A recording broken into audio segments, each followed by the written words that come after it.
maybe there are people that are afraid to say stuff to me. I think the biggest challenge I've ever faced is fears. Sometimes when I open those doors, they may mistake kindness for weakness. What is the hardest thing that you feel you've had to overcome in your 47 years? With rigor comes failure. If a teacher produces a very rigorous environment, students will, by statistics, some will reach it, some will not reach it. Those do not reach it, there are consequences. I'll be patient with that student that doesn't have the support at home. I'll be patient with the kid who's asking for extra help. I don't think I've ever gotten a hit in a dream. Like, it's always like, I can't find it, I'm not ready. I just never have my glove in the dream. What was the moment you realized you had a gift?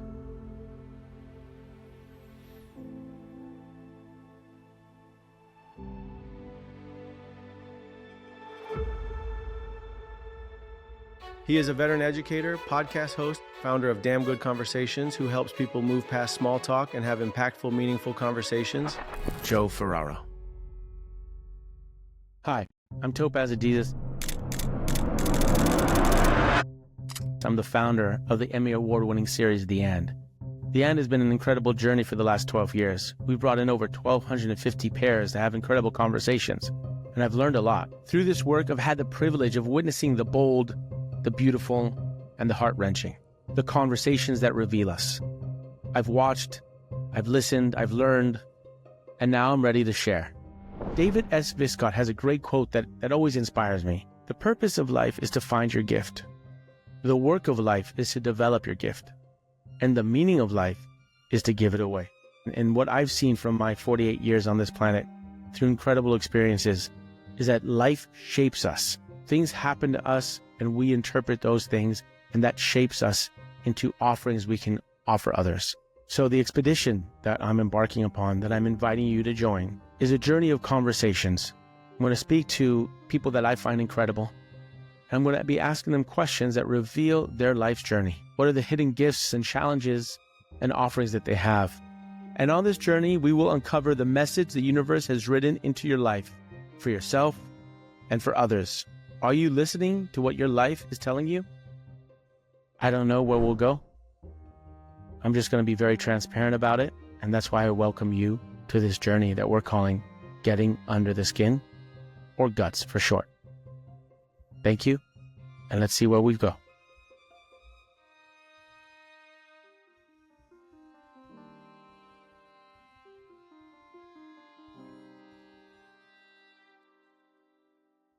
Hey, beautiful people. Welcome to another episode of Getting Under the Skin. Today, I bring you Joe Ferraro. Who's Joe Ferraro?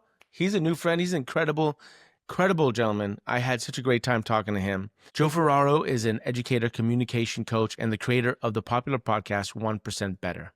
And with over 2 decades of teaching experience, as he currently teaches high school, English 12, creative writing, and public speaking, where his mission is not only to develop stronger writers and speakers, but to shape curious, thoughtful, and empowered individuals. And beyond the classroom, Joe is the founder of Damn Good Conversations, a platform that helps professionals from executives to educators develop sharper communication skills. Through personalized coaching and keynotes, he teaches people how to ask better questions, listen more deeply, and speak with presence. So I gotta tell you, having Joe on the show really made me come to be on point. This guy is a master question asker. He's a master communicator. He has a teacher's heart, and he has a coach's precision. And as you listen to this conversation, as I listen back to it, I really appreciate his vulnerability, his openness, his transparency in this conversation. You know, you don't always get that in an interview. That is our aim here on this expedition of GUTS, is getting under the skin. And I really mean that. Let's go beyond just the roles we play and the concepts we live in, but let's go deeper to see what are we experiencing in our current life, in our lifetime, and share that with each other. Because I think there's a lot of medicine. I think there's a lot of power in the sharing of that for each other. We dug deep, and as he calls his coaching program, Damn Good Conversation. This was a damn good conversation. And what's clear in this conversation is that we're both being present to each other. And I think we both went to places that were unexpected, that we don't often speak about. But I think that's what happens when two people fully show up and are listening to one another and allow what comes up to come up. And then you start reciting and sharing parts of your life and parts of your experiences that maybe you haven't explored or you haven't visited for a while. And therefore you do a revisiting. And when you revisit it, you learn something new. And that's really the intention of this podcast, is to speak to people and to share their life experiences and what has shaped them and what they have taken for those experiences to create, to find, to discover, to polish, to then share with others.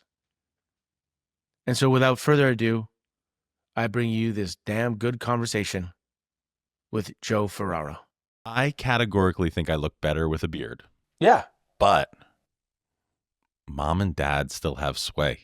So when they subtly or not so subtly say, we like you better without a beard, I'm going home for the holidays. I mean, I don't know if I can do. I mean, look, it says something about me. What it says, I don't know, but it says something about me that I still care a lot about what they think about They my mean face. something to you. Yeah, for sure. They mean a lot. I feel like what comes up for me is you do it because you know they get a lot of joy from seeing you shaved. Yeah. It's like another form of a present. Yeah, and I was in town for a funeral, and I made the mistake of asking my dad, hey, can I borrow a Mach 3? We're not sponsored, so we'll edit that out. But some brand that may sponsor the show someday, can you lend me one of those razor blades? And he goes, we'll keep you stocked if you keep up your end of the bargain. Well, thanks for coming on, dude. And also parent of two, and, you know, it's a busy time. So I appreciate you taking the time here. It's a true pleasure. I'm really looking forward to it. And, you know, it's pressure, dude. It's pressure. It's pressure, Joe. I mean, come on. This is like, you're number 1, 2, 3, 4, 5, 6, 7. Wait, you're the 8th, which is actually my favorite number. You're the 8th that I'm interviewing. And, you know, it's not without hesitancy that I had to prep. I wouldn't say I'm in the major leagues, but it's like minor going to the majors right here. This is like, look at that. You got the thing. It's like, okay, I did prep, but I'm anxious about it because, you know, you're very good at it. So, well, first of all, thank you. Second of all, I want to be good in a way that disarms people. I don't want to be good in a way that makes people sincerely get tightened up. Always. Oh, you mean like for me? Oh yeah, I say it playfully. No, I know you do because you're a true pro. Believe it or not, I mean, I do get that a fair amount, and now it's kind of cool. It strokes the ego, but at the end of the day, you start to wonder, like, hey, like I'm not trying to be better than anyone. I'm just taking it seriously. Or professionally, because you are funny sometimes. Thanks, buddy. Yeah. The intention of this conversation is to basically, like, I have a thesis, and I'm early in the expedition of this podcast. And the expedition is like an exploration of this thesis, which is that I think the greatest technology ever made is life itself. Like, I think there's a bigger intelligence out there, and it manifests itself in life, but how life rubs against us and our experiences. And hopefully the thesis is that life, whatever that intelligence is, you can call it God or whatever, whatever works for you. But through our experience, especially as you get older, certain experiences start shaping a gift in you. And David Viscott has this he's a psychoanalyst and author. He had a great quote, which I really appreciate. He says, the purpose of life is to find your gift. The work of life is to develop it. And the meaning of life is to give it away. So I kind of just want to have an exploratory conversation with you, a convo sharing about looking at your life. How did it shape you? And let's we're taking an intermission. We're taking a halftime break. There's no halftime break in baseball, I know. I don't think there is. No, there's a 7th round anthem. Or what, right? 7th inning stretch, yeah. Right. But in soccer, which I played a lot, whatever, you know, it's an intermission. We're stepping outside into the locker room and just sharing on the level of souls, if you will, if that works for you. It does work, yeah. Yeah, disconnection from the physical, conceptual realities and things of like, hey, man, trail notes of our lives. Cool? Yeah, I love it. I'm completely open. I've prepared in one way or another, and I've carved out the space and time to be with you, and you have my full attention. Great. Okay, you ready? Yeah. Here comes a high velocity question, dude. I hope it is. Let's see what the teacher says. All right, here we go. Let's jump in. Joe, what's the hardest thing you've had to hear from a person you respect the most?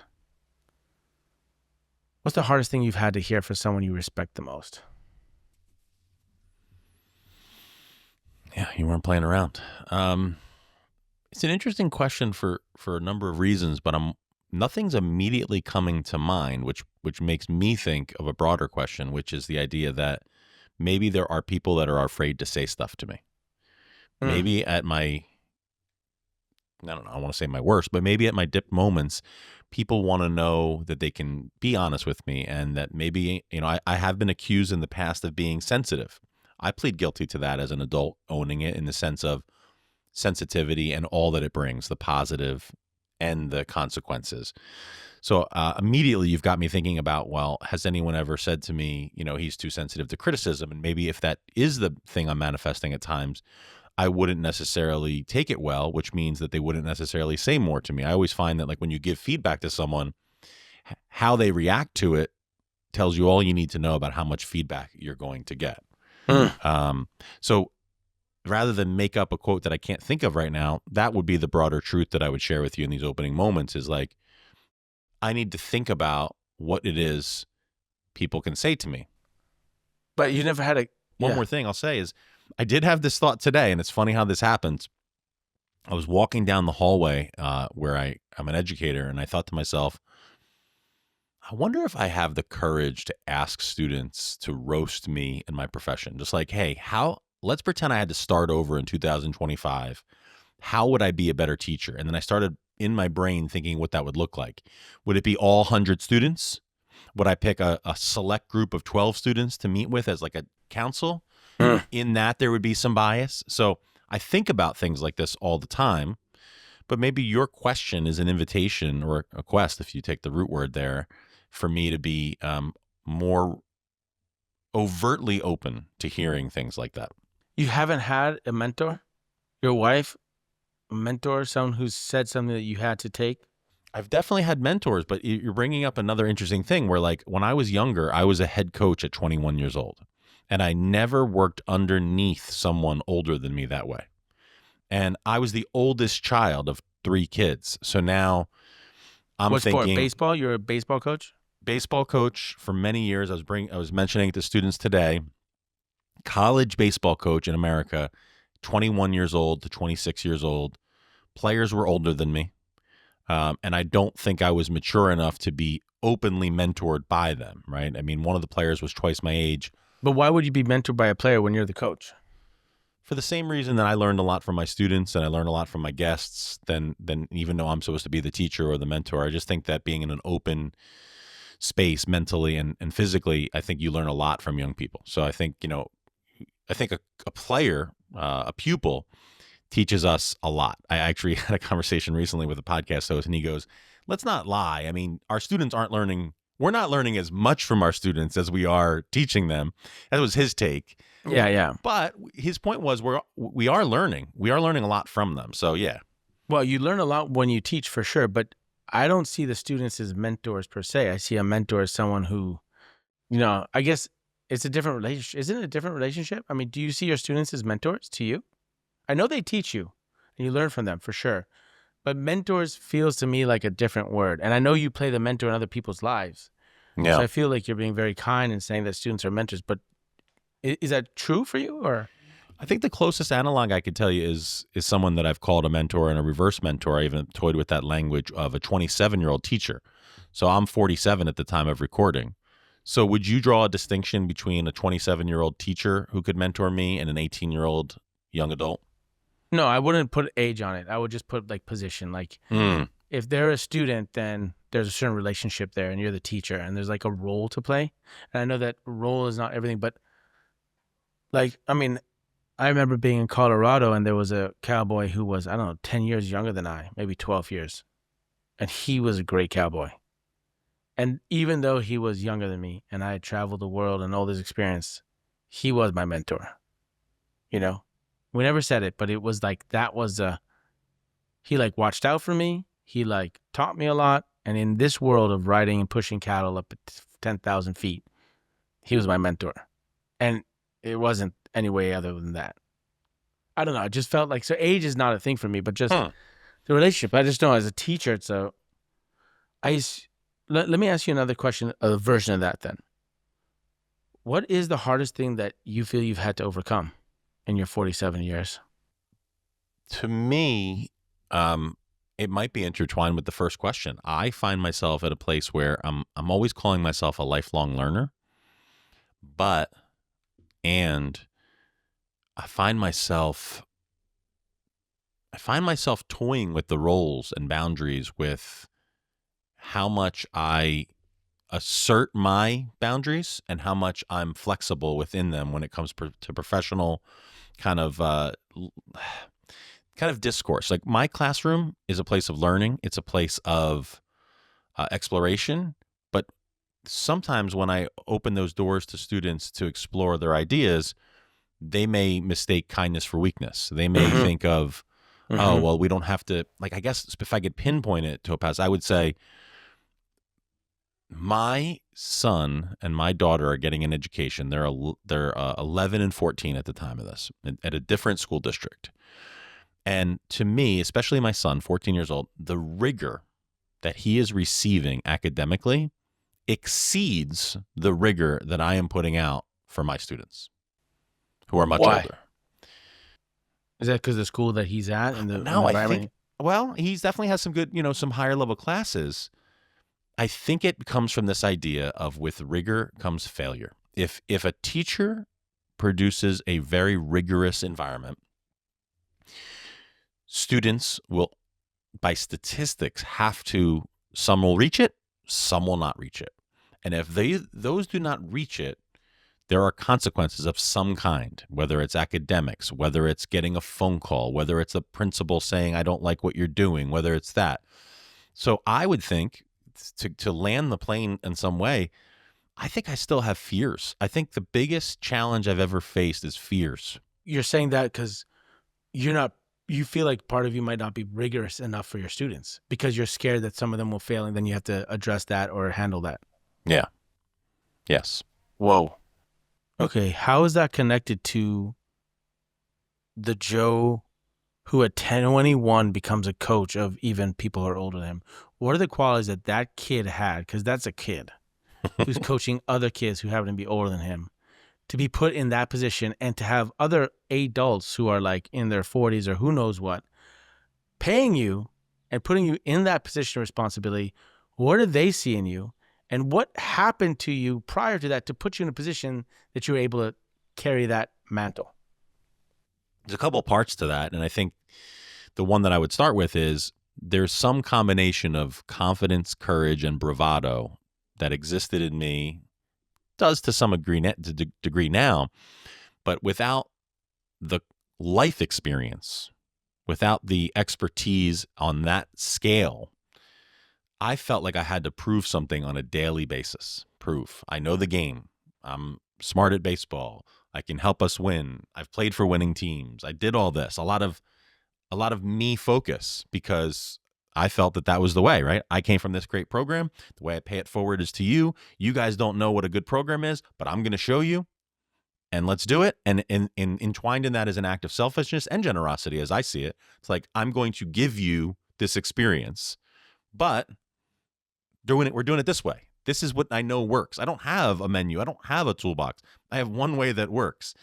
And when you do that, guess what you get? You get a lot of pushback.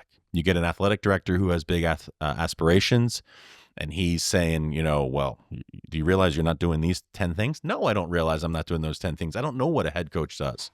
And if I had a mentor at that point, no excuses, I wouldn't have wanted one. I wouldn't have been able to articulate that I wanted one at that point. In fact, I probably would have looked at the coach and said, man, I could be the coach, right? Because there is something that you're tapping into here early on, which is like, my podcast is called 1% Better, and there's a lot of reasons for that. But one of them that you're bubbling to the surface here is like, I think there are a lot of times where I find maybe I do know a better way. And early in my life, I just don't think I had I don't think I was skilled in having humility around that. I hope that I am now, but here's the thing, that humility has another side to it, which is, I would say, a cousin of weakness. It's not always, right? People like to say vulnerability and humility are strengths. I get that, and I think it's almost always true. That other word, humble, where you're like putting yourself beneath someone in a way, where you tapped into earlier, it's like, well, a student is not your mentor. You're right. Like you're pointing out an appropriate balance of roles. Why Mhm. can't I be more authoritative? Why can't I hold the standard higher? Why can't I be willing as a deft communicator to be ready for that parent phone call? Why can't I go to the principal and say, hey, like, we're working hard and kids are going to fail, but I'm going to help build them back up? I don't know. And these are things that I wrestle with. So we're going round Wow. and round, but I hope Well, that's helpful. that's, what comes up for me now is when I hear that, it's because there's this, what comes up for me is that idea that you hear often, like, is like the thing we give to the world is the thing we need most. So like with me and the card games videos, like giving intimacy and this sense of humanity, this connection. And yet I know for sure that comes because I didn't have it as a kid and I looked for it. I definitely have it now with my wife and I can improve it, but it's there. But it's like the thing. So what I hear from you is like, you have a 1% better podcast, which is like improve 1% every day. And you know that that's going to make exponential results in a year, 2 years. And I really appreciate you like courageously like stepping into that with saying like, maybe I'm scared of failing these kids by being more rigorous. Yeah. And I think, thank you for calling that out. And I think somewhere in there, and I'm sure we'll get to things like this, somewhere in there is that feeling that when you come home, let me own it. When I come home, maybe I came home from a day of teaching and then a day of coaching a world-class communicator who's just trying to get to that A+ level, a place that I've been spending some time now with a lot of privilege. I'll be patient with that student that doesn't have the support at home. I'll be patient with the kid who's asking for extra help. I'll be patient with the world-class communicator who doesn't quite understand the new framework. And then my wife asks me one question and I'm like, oh, come on. Like, you know that already. You know that. How many times do I have to repeat myself? Oh my God, tell me about it. Yeah. And yeah. that is we laugh because it's ugly. Like, that's ugly. It's not like abusive, but it's ugly. It's ugly that like, why would I do that to the love of my life? But some guy in Detroit who's hiring me to give him the truth, I'm like ultra patient with. I don't quite understand that. So one thing I've had an experience with that I've realized is that I see like concentric circles, and the closer you get to me, the tougher I am. And clearly I'm at the center of that circle. And so what I mean by that is like you said, the coach who's in Cleveland or whatever, like super patient and this, and then you get closer, and then it's like your kids, and then it's your wife, and then it's you. And for me, the closer in you get, it's another standard. You got to be on point. I tell my wife, like, babe, you got to be on point. And in my treatment of my wife and my kids and how kind of like tough I am with them, I realize, holy shit, I must be so fucking tough on myself. But I've been in this environment for so long that I don't even see it as toughness. And it's like, how do I bring more grace to myself? Because I must be too, like, if my wife's got to be on point and my 4-year-old son, like, come on, you got to be on point because you're like in the truck with the family. And I had this one experience one time when I went to an acupuncturist, and it's in Brooklyn. She's kind of Chinese. And my friend said, yeah, she's kind of interesting. Afterwards, she sat down and she was so mean to me. And it was unprofessional. And I'm like looking around, like, what's going on? What is this? How are you talking to me? And she goes, I'm sorry. Sometimes, and I just take on, and she couldn't really say what it was. But my friend told me, and she was like, yeah, what she does is she can't help herself but take on the inner voice. And she was basically articulating your inner voice to yourself. And that experience for me was like, oh, I'm an asshole to myself. And I don't know if that, but that's a realization I had. It's like, yeah, I'm tougher, much tougher with the people that are closer. Like the expectations, the bar is much higher. And I'm much more sensitive and lenient with the people farthest away from me. I wonder if there's segmentation involved in that. Like, for example, I can't build a desk. Like, I don't mean from scratch. I mean, like, if I go to a major box store and it comes in, like, I'm going to get frustrated, right? And then I feel inadequate. I say to myself, well, why is a grown man who's 47 years old unable to put a Phillips head screw in? Why am I over drilling it? Like, and on one hand, it's like, well, why would you know how to do that? You've spent your life being a communicator and a mentor and an educator. On the other hand, I'm like, I look around at my peers and they all know how to do that. I mean, I forget that, like, they don't know how to do this. I mean, they know how to do it, but they don't do it with craft. So I find that to be a thing. I think, like, financially, right? If I don't make a good decision financially, I kind of like come down on myself. I'm not a financial expert, but I feel like there's this narrative that I put in my head and say, like, Yeah, but a grown man needs to know how to do that. And I don't know, like, where, like, I think that's a part of being mean to myself. It's like the closest word I can come up with is judgment. It's like I'm judging Joe for not being able to do certain things. And then I'll judge my wife or I'll judge my kids in some way, whether it's overt or calm, for something that they can't do. And you might be onto something with the concentric circle idea. I'm not saying it's for everyone. I just noticed it's for me. Yeah. Like, I know that's, tell me, I didn't finish it yet, but I was blown away by your conversation with your son, 14-year-old. I mean, he's not 14. I mean, that kid is. And I do want to know when I'm arranging a time. I'm coming over. We're going to deep dive into chocolate chip cookies, like, no doubt.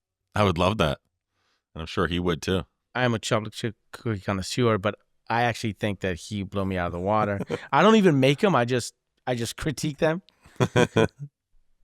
Joey's like, and part of you, he said a beautiful line. He's like, I don't feel that way, because you felt like maybe I kind of shaped you and pushed you and kind of created that. And he's like, present you as choices that kind of he's like, no, I don't feel like that. I feel like that's my own. And I feel when I didn't know that I knew that you won the national championship in 96. I didn't know that you coach at 21, and the maturity that is in your son is clearly in you. If you were doing that at 21. Yeah, that's interesting. Where does that come from? Where do you think it comes from? When I ask that question, what first comes up? I had a lot of immaturity in the sense of, like, I remember 8th grade, he's in 9th grade now, and I'm in 8th grade, and I'm like, not a class clown, but like, I'm realizing that, like, one way to get attention is to be funny. So like, I'm like mistreating my teacher in a way. Like, if she has to be the butt of the joke, she just has to be the butt of the joke because they observe something about her. Maybe she looks like a celebrity, or maybe she said something weird. And I always had an ability to imitate people. Like, I could just do like a voice very quickly. So maybe I'm using that. Like, there's that line about, like, why are you an accountant? Well, because I can't sing or dance. Well, like, for me, like, I don't sing, I don't dance. I'm not the greatest looking guy.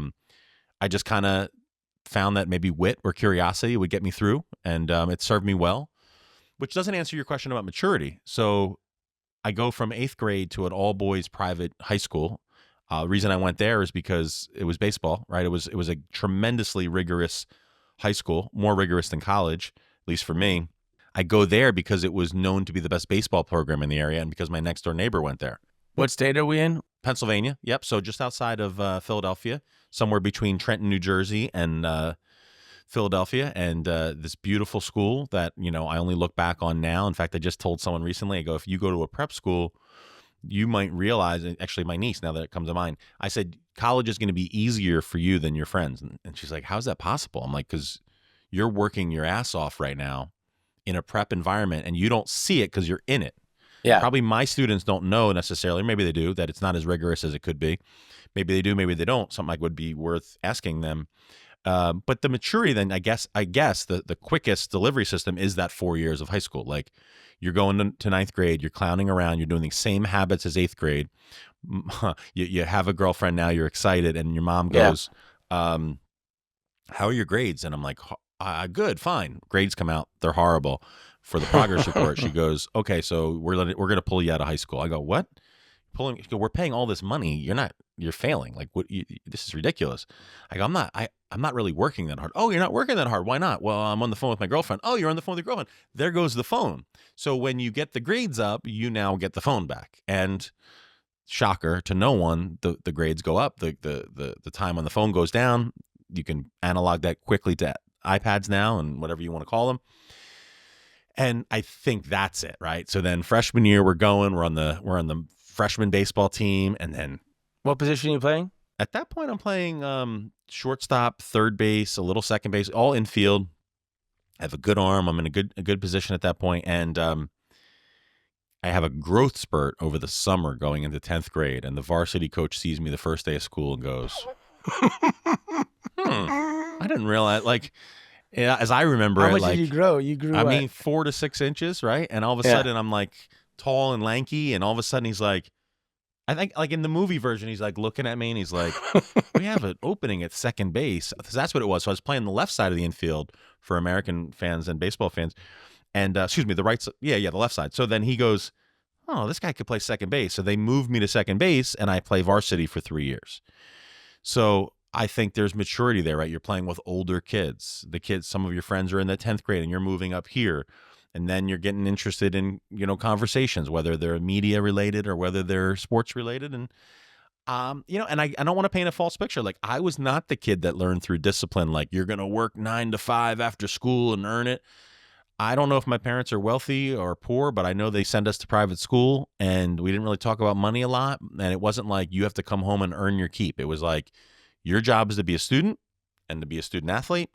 And I remember one time I said, hey, if I do X, Y, and Z chore, can I get this sports equipment? And my mom goes, no, you can get the sports equipment. I go, what? Because she goes, do you need that sports equipment? I go, I think so. She goes, well, you're not going to do a chore for it. We want to provide that. Our parents couldn't provide that. We provide that. If you do something for fun, then that's a different story. So I don't know. Those are the kind of things. I mean, listen, we've come this far into the conversation without me mentioning that my dad is 78. He's still working at his own restaurant that he built with his own hands. He never called in sick. He never complained. He never complained about like, I'm going to do something about this. It was like, this sucks. I'm going to work. This is good. I'm going to work. We were busy. That sucked. We were too slow. That sucked. Like a lot of complaining, but it's like plowing through and being disciplined, like choosing his pain, I guess we could say. So that's a lot that I just threw at you, but that's kind of. What kind of restaurant? So it's actually called Cafe Ferraro. So he put his own name on the line, literally and figuratively. Until last year, it was breakfast, lunch, and dinner 7 days a week except Sunday, which was only breakfast. Now, I didn't even know this, Topaz. He's like, I'm not doing dinner anymore. It's not as lucrative. Breakfast and lunch is where it's at. And I'm doing it once a month. And here's the creative. How cool is this that it kind of connects with my work? He's doing a once a month pop-up with his older friend who had another restaurant where they're doing Italian night. Like at the time of this recording, I think it's actually tomorrow, they're doing a Feast of the Seven Fishes with pre-sold reservations. So he's now at Cafe Ferraro. Yeah. So he's doing that itch of like. So once a month he'll do a dinner. Yeah. Breakfast and lunch is a grind, but let's treat myself to a creative thing at dinner. But are you telling me that he was doing basically like yes, every meal 6 days a week and then Sunday breakfast? So he was only off Sunday afternoon, Sunday half day? Yeah. He comes up on Sunday to visit us in Connecticut and he goes, yeah, we got to go back Tuesday, sometimes Monday. Was he working that hard as a kid when you were a kid? Yeah. All the time. And he loved baseball. Love baseball. So he loved baseball and he loved food. Yeah. You love baseball. You love food. Yeah. Your son doesn't love baseball, but he loves food. Yeah. So that's interesting. It is. It's like continues down. And what would have happened if he did love baseball? Does it hurt our relationship? I don't know, but I bet. Tell me about this. Tell me, what were your conversations like with your pops? Because there wasn't much time for it. No, it was you nailed it. Sunday, he's done at 12 or 1, comes home, gets a shower, comes home, does yard work immediately, which like looking back, like I don't know why I wasn't doing it. Like he just kind of let me not do it. Wow. Like I'd helped him occasionally, but I mean, I did something, but nothing to be proud of. And then he takes a shower, he's on the couch, and then he's like, where do you want to go for dinner? And sometimes mom would go, but a lot of times it was me and him. And then it was me, my brother and him. And then it was me, my sister and him. We would go to Philadelphia. So we lived 25 miles from Philadelphia. We're trying a new rib place. Tonight we're going to this place. Tonight we're going to try the mussels at Sam's Cobblestone. Tonight we'll just grab a sandwich. It was a big deal. It wasn't a big deal in the sense of like a special occasion. It was what we did. That was a thing. That was a thing. That's Italian. Is that Italian, right? It is. It's Italian, but it's not what you're picturing. It's not like. It's not. He's like third generation. His father was born in America. Yeah, but the gathering was like in my family. That's basically all we do when we're family time. It's basically breakfast. Okay, when's lunch?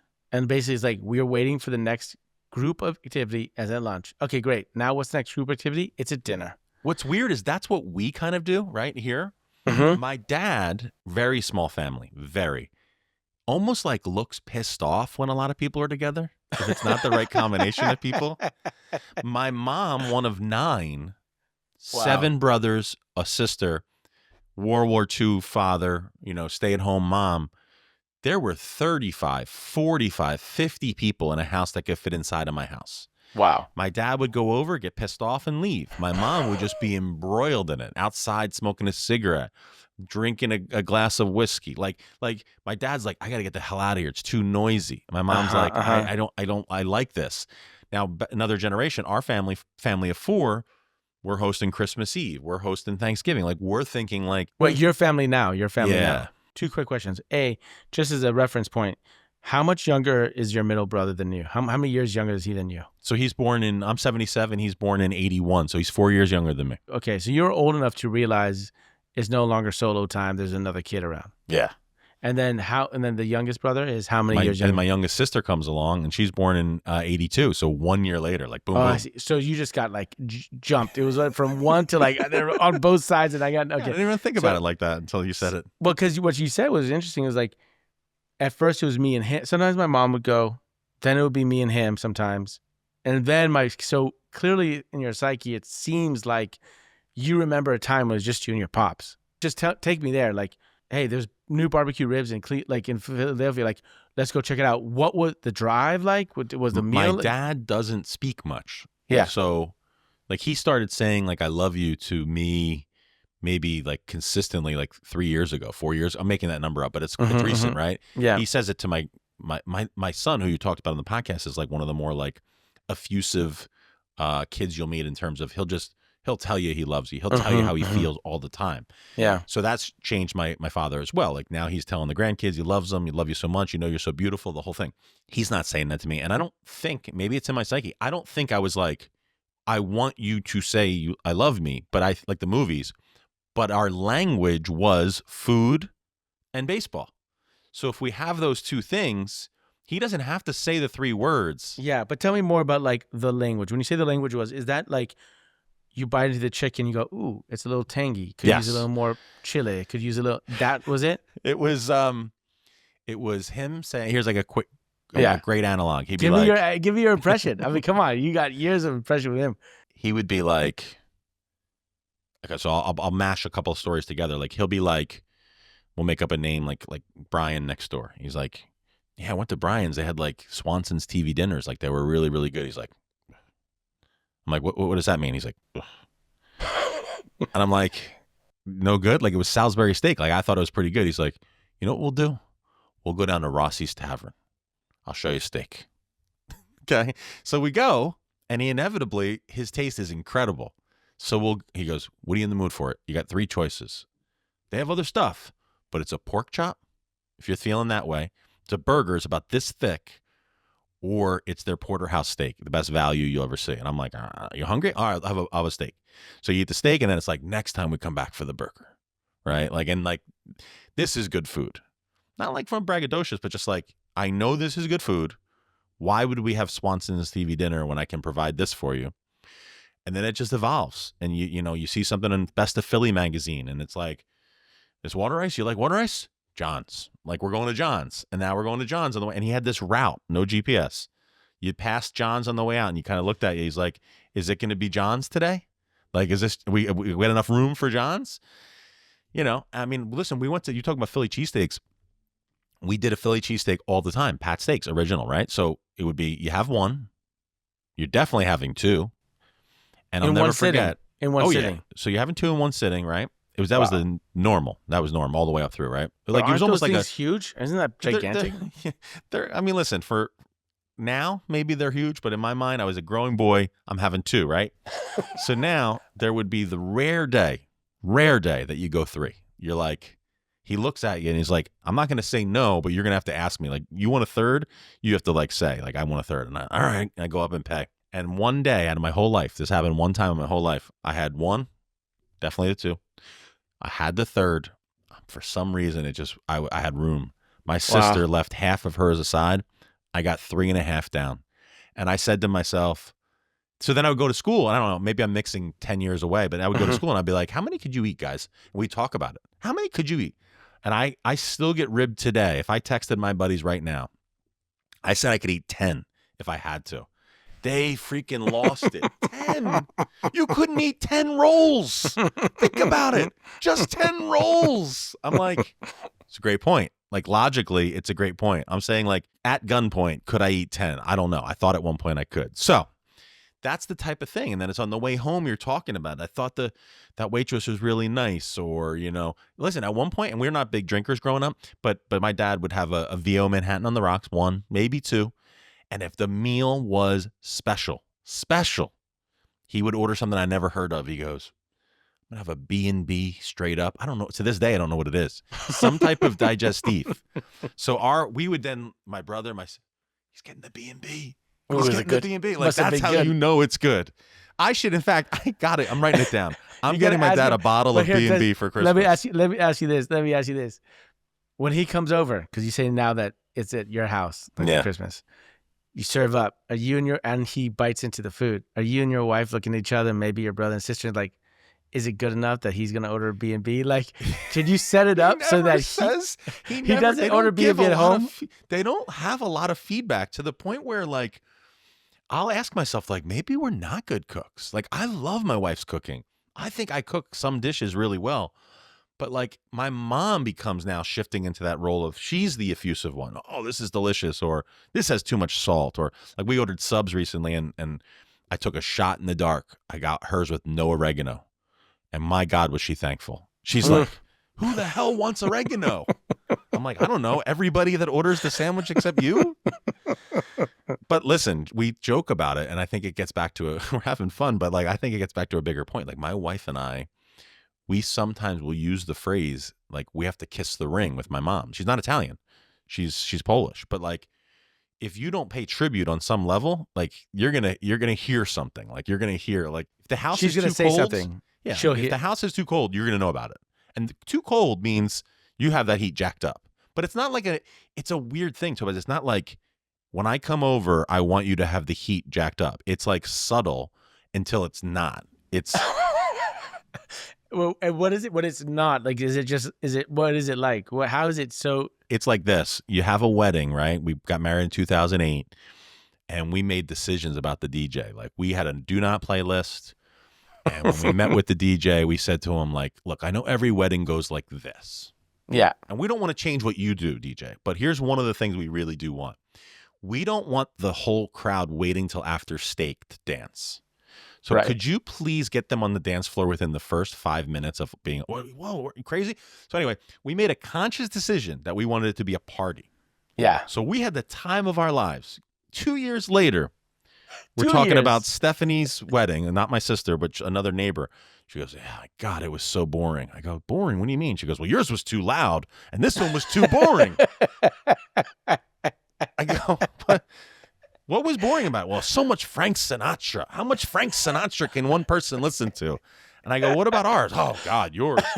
So much like, I'm like, so at that point, you're trying to be mature and be like, well, clearly she's not going to be happy. It's literally the personification. It's so funny. Make everyone happy. But listen, it's all coated with love, but there's nothing I just said. There were no lies detected in what I just said. Tell me about the shared moment with your dad after winning the national championship. So it's on ESPN. Like, the game was on a national network. My dad was the assistant coach. You're playing second base? Yep. At that point, I moved over because they found something in me. What college? Where are you at? So it's an interesting situation. American Legion is 15 years old to 18 years old. And our team, because of our birthdays, got a little bit lucky. I have an October birthday. So I had finished 1 year at Pace University in New York playing Division I baseball, the highest level baseball. Now there's levels within Division I. Let's not kid ourselves. Florida State would do unspeakable things to Pace, but there's still Division I. So I'd played Division I, and 3 of my teammates also played Division I. And then we went to the summer league, and now you're playing against high school kids. Some college, but mostly high school. So we start the season 3-5, 3 wins, 5 losses. We have a players only meeting at Pace, or no? So Pace is over now, right? You're done for the first year. You go to the summer holiday. You're talking about summer league right now. Summer league, yep. We have the prototypical players only meeting where we're like, we've worked too hard. We're not going to let this happen. This one works. We end up going 48-12, 48 wins, 12 losses. We went so basically 45 wins, 7 losses down the stretch.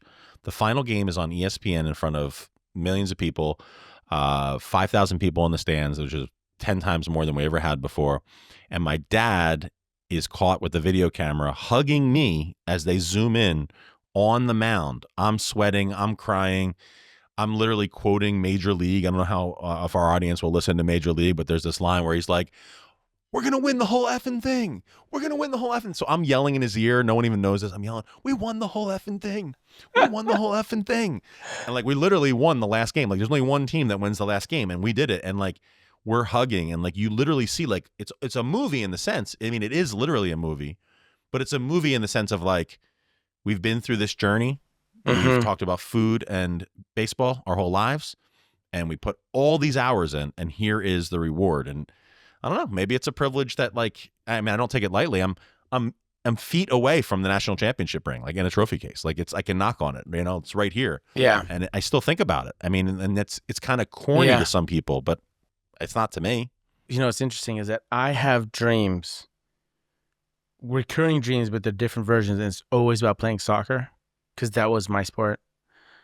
And I was not as good as I would have liked to have been, or as much good as I thought I was. But I have dreams now about playing in high school. What I've realized is that whatever's happening in my dream, if I'm on the bench, if I'm on the pitch, if I'm practicing with my high school team, or if I'm practicing with Barcelona or whatever, it is a direct indication of how I feel I'm doing on the pitch of life in this reality. Really? Yeah. So if I feel like I see like, hey, I'm moving the needles, I'm making things happen in this reality, and this is only something I've realized in the last probably 2 years, then I'll have a dream where like I'm training with Messi at Barcelona or something.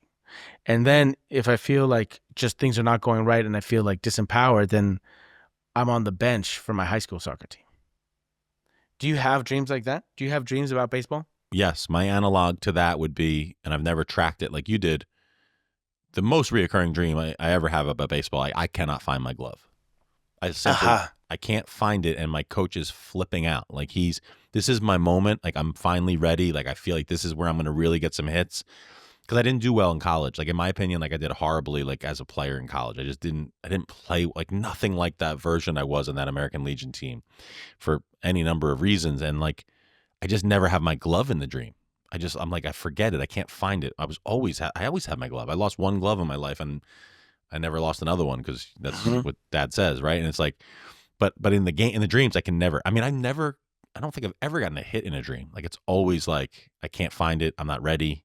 Why is coach yelling at me? Like, all these different things. And you're not even on the pitch. You're not even at bat. It's like, I can't find the thing that gets me there. Correct. Yeah, it's anxiety. I hate those. Yeah. Like, I'm meeting with people over the Christmas break, and we're going to laugh about it. I'm sure someone in that group will be techie enough to get it up on YouTube. I assume that was a big moment with your dad. Huge, yeah. What's the moment with your mom? I think when you ask that question, I don't really think of a moment. I think of sacrifice of time and effort and energy over time. Like, I feel like if it's one moment with my dad as a culminating moment, I find like a steady dots of my mom. She's doing a Thomas Edison project with me. She's bringing me fast food to lunch as a treat, because we didn't get to pack you a lunch that day. She's calling the neighbor if I got into a fight and saying, like, what the hell. She's helping me apologize for an act of childhood vandalism. I don't think of a moment, and I originally was nervous to say that, because I'm thinking, like, is that an insult? But it's not in my view. I'll have to think about it. But like, my thinking is like, it's the steady dots. I mean, it's just consistency. It's dad is more sharp on the grid, right? Yeah. And my mom is just steady. Even though my mom is animated and a great storyteller, she's just steady. She's been there the whole time. Yeah, what I hear in that is like a complementary team. I mean, if your dad is working 6.5 days a week, someone's got to keep the fort, like the rhythm and the cadence going, and making sure that. When did you realize you had a gift? What was the moment you realized you had a gift? When you're asking the question, I know you're asking it intentionally broadly. So you're not really saying what my gift is, which is very thoughtful of you to invite me into that. Like, because like one of the first thoughts I'm going to is like 10 years old. I swung at a fastball inside for the first time, and I'm like, oh, like, I didn't realize if you do that, I can hit a home run. So that's like a snapshot. And then I remember 14 years old, had a really good baseball game. And maybe here's an interesting transition point. I remember getting interviewed by the reporter afterwards for the local paper. And I remember in the interview really like crushing the interview. Like it's a weird thing to say, but like I knew in the moment that like he was asking like very average, normal questions like every local reporter would do. And I was literally like, I know I'm giving him some sound bites. So the next time there was a chance. You were 14? Yeah. Which is the same age you did Joey. On the Yeah, pod, that's and so now funny. everyone who listens to it, this guy's crushing it. Yeah, That's keep going. so funny. Oh my Yeah. God. It is true. And I think with no ounce of humility at all, like he's above where I would be at 14. No, I mean, I mean, anyone listen, go to 1% Better podcast. Now, episode 300, you started in July 1st, 2017, and this was in September you did? Yep. 6 years later? 7 years later? Yeah. Anyways, regardless, check it out. Number 300, kid's amazing. Your son's amazing. Thank you. And so I give the answer, right? And then the next time the media comes back to me, because now we know now from being in a slice of the media, I don't know if you think yourself of the media, but like the point, we need sound bites. We need quotes. We need people who can do things on the mic. And they knew who to go to. So then I started, and all the way through the Legion. Now we were on that trek to the national championship. I was constantly being asked questions. I was, the 5 batter on the team. I was a captain, but like we have 4 captains. We had very capable players. Like I would not be comfortable saying I was the best player in the team. Like I'm the top 3 conversation, but I'm certainly the most vocal on the team. Some people would call me the leader of the team vocally, right? For sure. I'm not the best player, but I'm vocal. So those are the gifts that are manifesting themselves. I mean, even back to Little League, my dad would always like talk me into being like, well, why aren't you the one that wants to be batting? Like you don't have to put it to Johnny or Timmy. Like, so that's the manifestation. Like people always say like lead by example. My dad did that, but then he kind of coached me to lead by words too. Cause I think leading by words is actually underrated in our society, right? We say lead by example. If you ask 100 people, like especially young people, what's your leadership style? Most of them will say, I like to lead by example. And like, well, who's left to lead by words? Like we need examples, but you have to say stuff too. But I think, yeah. But don't you think the worst thing is because it seems like vacuous? It seems like if anyone leads by words, it's politicians, and we've grown distrustful of politicians. I mean, I know what you're going at, but I disagree with that because the reason I say that is like someone has to say something. Like that's the simplest way I could put it. There comes a time where someone has to say something. And sure. It's almost like I don't even resonate necessarily with I definitely don't resonate with a politician who's being decisive just to be decisive. But there is a time where you say like, this is what we need to do. And I think that is the underrated portion of leadership. Now, you and I are very privileged to be in spaces where we're recording conversations with quote unquote thought leaders and people. And that's when it's vacuous. That's when it's like, you're just saying this to kind of put it on a blog. But the reality is, if we pick our people right and we have guests that are people we admire or curious about, they're backing up their words with actions, but they're not afraid to take a stand, put a flag in the ground and say, this is what it is. So I started doing that. And little ways, I started raising my hand once a class period. What question can I ask? And I started trying to 14, 15? Yeah. Not in grade school. And then I tried to go to a baseball banquet, and we would, the celebrity baseball player that was there, de jour, we could go up in line and get his autograph. But I would then say, well, what if I asked him a question? And I mean, I can list specific questions that I've asked former major league players. So, and actually, it's making me think, it goes back to baseball camps. I would go to these baseball camps, and my dad would say, what'd you learn today? Did you ask that guy a question? Nobody wanted to ask the questions. So that's like an action and that's like the perfect synopsis of an action and words. It's like, does anyone have a question for Bob Denier? I do. Bob. And then, so if you're going to ask about a gift, I'm going to hit you with curiosity meets courage meets leadership meets coaching. That's kind of how I see it. It's like a mashup of those 4 things. Tell me about, you said you can tell me the questions you ask every major league. Tell me about one of the times that you feel you asked a great question to a major league baseball player. And how do you know it was a great question? Former major league manager of Kirk Gibson and the 1984 Detroit Tigers and the 1975 Big Red Machine, Sparky Anderson, legend in the game. Get up to him and I say, thank you, Mr. Anderson. I have one question for you. Sure. Who is the And you can almost see him going like, "Who's the best player you ever coached?" Like this is like, we've heard this kid. And I said, "Who is the smartest baseball player you ever coached?"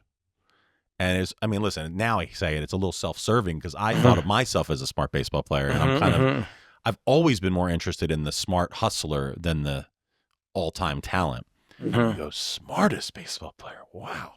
Everyone wants to know the best player." And even I remember he goes like this. He goes, "Johnny Bench was the best player by a landslide. No one ever dominated his position like Johnny Bench." He was programmed to have an answer to that question because everybody asks it. He even answered it. Topaz, he answered a question I didn't ask. He was like, "Well, the best player," I didn't ask the best player. He knew it. And he goes, "But if you're asking smartest, it was Joe Morgan." Now, Joe Morgan later went on to be an ESPN analyst, and everybody kind of either thought he overanalyzed or he was a genius. And he was like, and then I was still a kid. So I said, "What about Pete Rose? Like, Pete Rose was a smart player, right? My favorite player." And he goes, "Yeah, Pete Rose was good and he was amazing, but he was more of like an animalistic player. Like he was just all like brawn. Morgan was brains and brawn." And I was like, "This is so cool." And like, it's like it's like a cheat code. You're unlocking it. And I say it all, you've heard me say it. A question dictates and changes the situation itself. You are literally moment by moment changing our conversation by what you choose to ask. And if you don't ask the quote unquote right question, you go move on. It's just great. It's a magical power. You know, it's funny. When you say that, it makes me think of the two people I remember asking a question to. One was soccer, Eric Cantona. Eric Cantona was what basically came from Leeds to Man United to help Man United step into like its elite status when Alex Ferguson was there. He's a French player, and he was famous for wearing his collar up. He would wear his collar up, exactly. He was huge. So I played a game with him. My coach was French. I was the youngest kid on the team, and Eric Cantona was in town for the Rose Bowl World Cup Final '94. They came to play with us. So the coach introduced the young kid on the team, which is me, and I go, and I go, "Mr. Cantona, I think you're an amazing player." He didn't even look at me. "But I have one question to ask you. Why do you wear your collar up?" Did his answer satisfy you? He like looked past me, and then he looked up and away, and he's a very grandiose player. And he just said in a deep French accent, "Because I like to." And that was it. So then cut to years later, I'm on set of There Will Be Blood. Wow. Okay. I forgot about your filmmaking there for a moment. And I'm on set with Daniel Day-Lewis, who's super kind, and I have so much respect for that guy. And I was a privy position as a PA, like I was in Video Village, and I was sometimes out in the desert and da. But Daniel knew that we kickbox at the same place in New York and this and that, and kind of became friendly. He let me train on Sundays and the day off because he had a bag at his home, like punching bag and stuff. So we kind of had a little rapport, and I was very hesitant to ask him any questions, right? Because he's a really interesting, private person. You don't want to overstep your bounds, God knows. But it had just been when he just finished like going to be learning how to make shoes in Florence. He just came back for Gangs in New York out of like retirement, and now he was doing this. And and I'd known all his films, watched it, and my question was, why do you do what you do? I like that. He knew what I meant. It was like, why the hell did you go to Florence to be a cobbler? And why did you where is it? And he thought for a moment, and he just looked at me and he said, now mind you, this is 2007, way before I did anything of the or anything of what we're talking about. But he said the first word that you said, curiosity. He's like, I do what I'm curious about. Yeah. Someone said curiosity can cure boredom. That was one thing I heard. And then I can't remember the recent quote I heard about curiosity, about how it's basically, we know people think it's a superpower, but maybe it gives you license to pursue things, right? It gives you just like a reason to pursue things. And but is it a reason or is it energy? Is it pulling you or is it pushing you? I mean, I'll tell you this. Today at the lunch table, one of my colleagues said, is curiosity correlated to IQ? And like, you want to dismiss it. You immediately want to be like, no. You could be not bright and curious. You can be really, but then you're like, well, wait, well, maybe one causes the other, but you don't know which one. Mm-hmm. And it's just like, I know for sure, like I can't prove it, but I know I got smart. This is going to sound obvious, but I'm going to say it anyway. I know I got smarter as my life went on. Like I never was anywhere close to the top of the class in any grade, in anywhere, not in college, not in high school. But now I feel that I can hold a conversation with most people, but it doesn't mean I can hold it in every subject.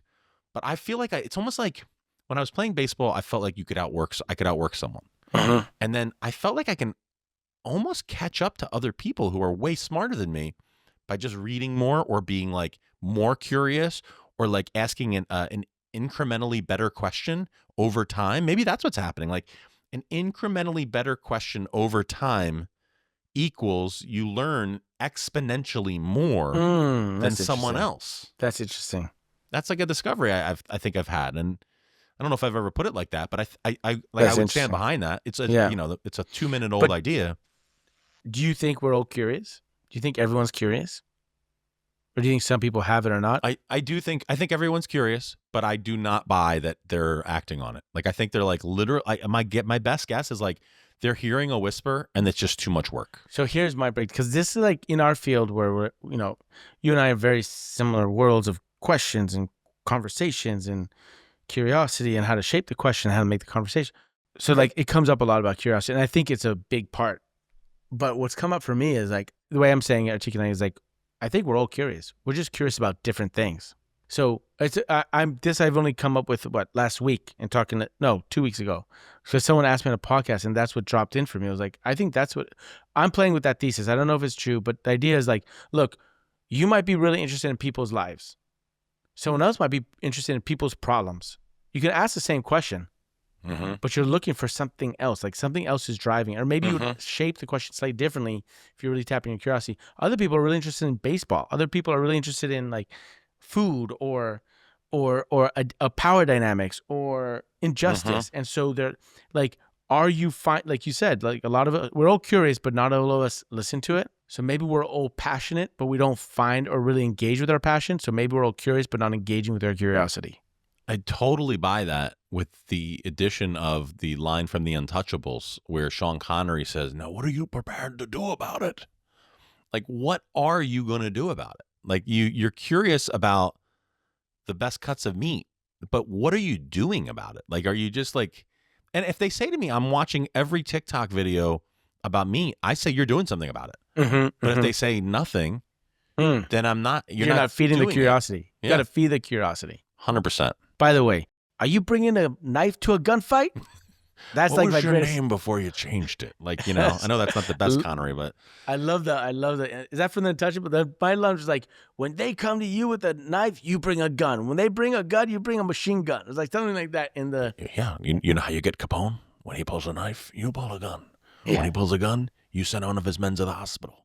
When he sends one of the men to the hospital, you send one to the morgue. That's the Chicago way. Can I admit something to you? Like, this is an interesting moment of vulnerability, because you mentioned that movie. When I talk about that movie and how much it means to you and me in this moment, I immediately go back to my son, and he's 14. And I know I saw that movie at 14, but there's something about the way I live with my wife and my son and my daughter. I haven't shown them that movie. And I wonder if I'm trying to protect him from something. Because you got some bad stuff in that movie, but not like gratuitous stuff. There is one or two like violent scenes. And like, why don't I want to share that with them? Should I be sharing that with them? It's not a should. It's like, I don't know. And I wrestle with that all the time, whether it's Saturday Night Live and the sexual innuendo, or are we watching violence? You know what I'm talking about? Yeah, I know. I think, and what comes up for me, just thought what pops in my head right now is that I think the world feels scarier to us now than it did to our parents when we were kids.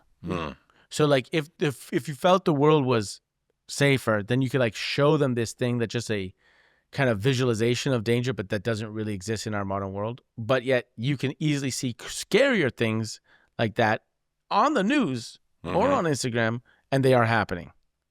You know what I mean? Because back then it was a bit more like protected. You didn't see that much violence on the news or like on social media because it wasn't there. And so now I can go on and I can see destruction in Gaza. I can see horrendous things in Ukraine, wherever. in our own, I mean, and I don't know, I just feel like we're inundated with a lot more.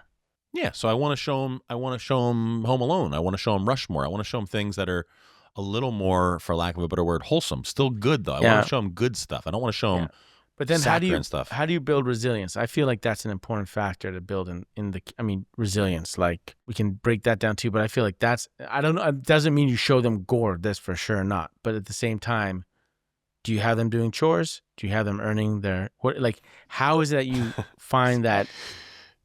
Yeah, it's so funny. Is it? Do you find that when you have a conversation like this, I don't know if this is a me thing or you see it too. I am very fortunate, and how can I put this? I bring up very recent examples. Like, I don't know if it's just because I'm always thinking about it. I don't go back in the archives all the time. Like, I'm going to bring up an example from 2 days ago when we had snow here in Connecticut. So 2 days ago, I'm shoveling snow before school. We have a 2-hour delay, and I'm shoveling snow to get the driveway. And my neighbor, who I have a good relationship with, comes out and he's like, "You got a teenage son. Get him out here." And of course, I'm like, "You're absolutely right." Like, I'm not going to tell the guy as he's on his way to work that I don't agree with him, but I don't agree with him. And here's why. Tell me, because It's 5:30 in the morning. He's working his ass off from 6 a.m.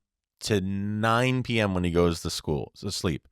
He's in AP classes. He does the dishes without being told. And I'm talking like legitimate. It's not like we laid down, like, do the dishes 3 nights. It's like he's doing the goddamn dishes. Like, he's just doing stuff. He's looking for jobs to do. Yeah. I don't feel like I have to throw another job at him because that. Now, that's a little bit, that is soft by definition, not negative. It's softer though, right? It's a softer, I don't mean it in the way that it's been, co-opt. I mean, like, it is a softer approach, right? Like, a harder approach would be get your ass out there. I don't care what you do today. but I don't, what comes up for me is I don't feel like it's softer. Why? Because you said he's working his ass off from 6 to 9. That is a 15-hour day. I mean, fucking come on. Like, he needs another half an hour to shovel snow. Like, no. And quite frankly, we could use the physical exercise. I mean, if he was not doing the dishes and not working his ass off, then yeah, I'd get him out there in the snow. But if he's doing it, why are we adding it on? Because a neighbor thinks in his world it's got to be done. Like, And I will say, like, if I could whisper this, like, I love my daughter, totally different kid, amazing kid, different kid. I should Totally have her out there. No, but then never. That's like a whole different my daughter, conversation. I'd never have. No. Let me tell you, like, I have a son and a daughter. The son is first, the daughter's second, in terms of birth order. And oh my God, it's such a cliche, but I thought it was a cliche, but it's so true. Like, my son, let him suffer. It's good. It's going to make him strong. My daughter, God forbid, like, she owns me and, like, I work for her. There's no doubt about it. And, like, God forbid she's got to sweat or, like, and I don't think that's right. I don't think that's a great way to parent her, but that's my go-to instinct.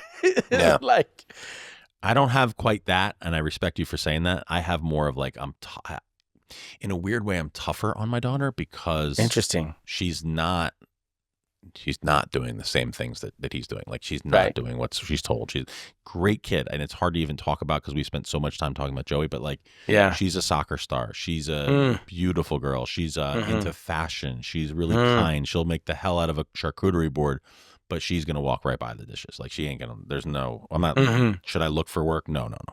Yeah. It's one of the biggest things I ask myself is, the biggest questions in my life that I ask myself right now are, how can I apply the and format to help conversations in the world, to help this place, give more hope, whatever, digital dose of humanity. It's not whatever, but that's it. And then the other one is just, how do I prepare my children? How do I prepare my children for a world that is absolutely unimaginable to me? And those are the two things I think about. Pretty much that's it. I mean, not that's it, but those are the two biggest questions I think about. And resilience is something, but then also I realized, and I was telling my friend Tracy, it's like, I teach my kid to be, like, resilient. I'm doing my best. I think I'm too tough on him, but I'm, giving boundaries and such, not limits, because my mom used to tell me off limits, and I don't like that language. It's like, no, there's no limits, but there are boundaries. You gotta respect your space and others, and, like, but the moon, and it's funny because my kid's 4 and he's talking about how he wants to go to space. And for the first time in human history, that is not some kind of metaphor or hyperbole. That is legitimate. That It's is incredible. legitimate. And I'm What an saying, okay, incredible thing. you will go to space, but and you'll come with me. I'm like, I don't think I'm going to go with you. I don't think I want to go with you, but you're going to go. And most likely he'll go and I won't see him again. I mean, it'll be like VR haptic kind of suits and it'll feel like we see each other. And maybe it'll be enough for him, but I feel like I haven't taught him how to have fun. I worry about that with my son. We've talked about this, right? Like Yeah. my daughter has no problem having fun. My son, I wonder, is like the baking enough? Like, is that, like, we actually were just talking, my wife and I were like, we should take him for like paintball or like something where like you're just running around and like just diving in mud. Like when I was his age, I'd already played 3 years of like hard tackle football with my friends, like diving, like absolutely. The fact that like, even if he said if he said today, I'm going to play tackle football and he could promise me it was the exact level of violence that I played at, I wouldn't allow it. I would be like, there's no way. I would be so hypocritical. I'd be like, well, there's no way. I used to throw my body around like he would have broken collarbones, it feels like, but I didn't. So why would he? I don't know. I don't get why we think that, but it gets back to that danger safety conversation. Tell me something. You've been a teacher 25 years? Yeah, this is 26. What subject do you teach? I teach English. So like English language arts, right? Writing, reading, speaking, thinking. Let's see if you tell me this. What's the hidden secret of being a great teacher that you hate to admit?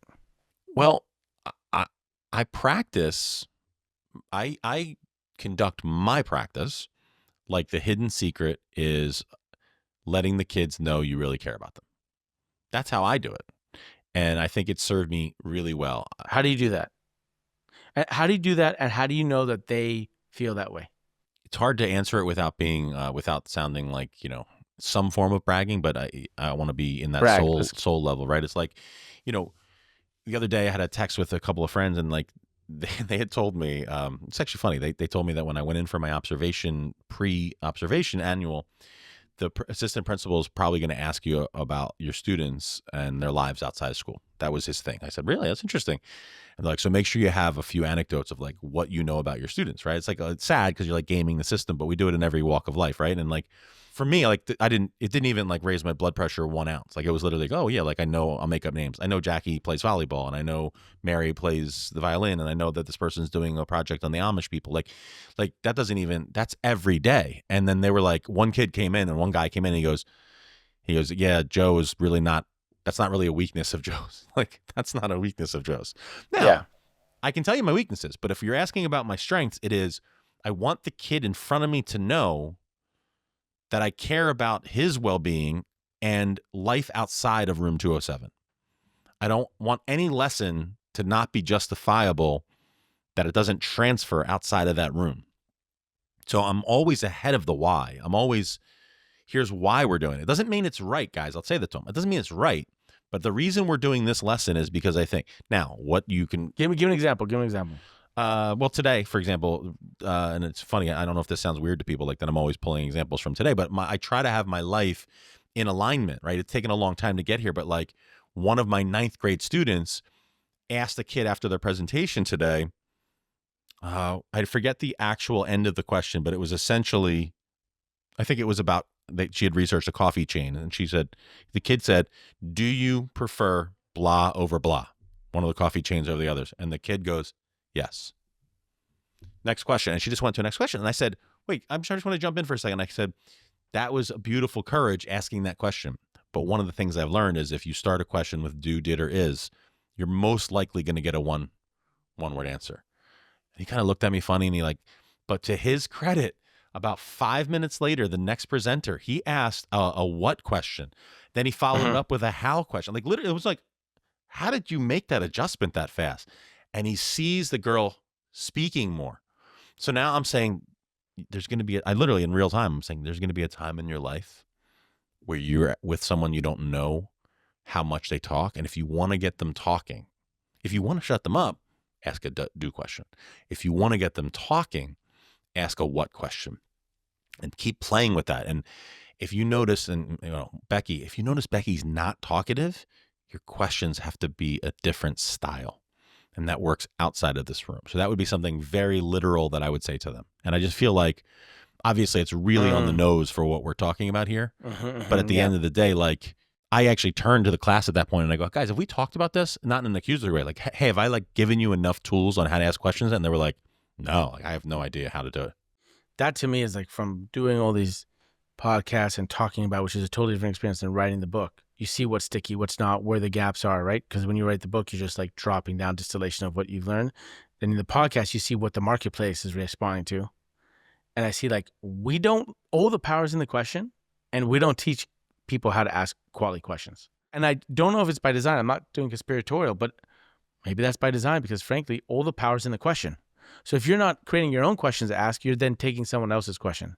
You're taking your parents' questions, your culture's questions, your community questions, your religion's questions, society's mainstream questions, and you're just, how do I make more money? How do I become a, whatever it is? Like, how do I do that? How do I build a unicorn billion startup? Okay. What are the questions we ask ourselves? Mm-hmm. Well, the power is there. And I totally agree. It's a powerful lesson to teach the kids. And I can lean into it more. I mean, for years I've been leaning, it sounds crazy, I've been leaning against it because I don't want to be seen as someone self-promoting Joey podcast. And I never say the word podcast, but I don't want even to be, and it's amazing, and maybe this is even crazier, I almost never have students mention the podcast. Like, I would be Googling my teacher left, right, and center if I was 14 years old today. It's not hard. You Google either of us, podcast is coming up. They're not doing it. So I think that gets back to curiosity or a lack of effort. Like, I don't know. Like this guy just, I don't know what that means. But yes, I can lean in harder to teaching them how to ask better questions. I really could.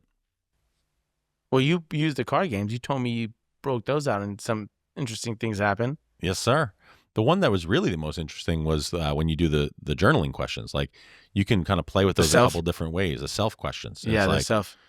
It's kind of powerful. I got them here right here. I haven't busted them out in the podcast yet because there's never been a chance. But since courage is number 2, like, I mean, I guess I keep going to the past, and I feel like it's like, not that you want to avoid it, but I feel like to you, you're like, the life is happening now, and I feel you're very much present, and like all your references are now. In what way is courage your gift? Like you said, curiosity. We've talked.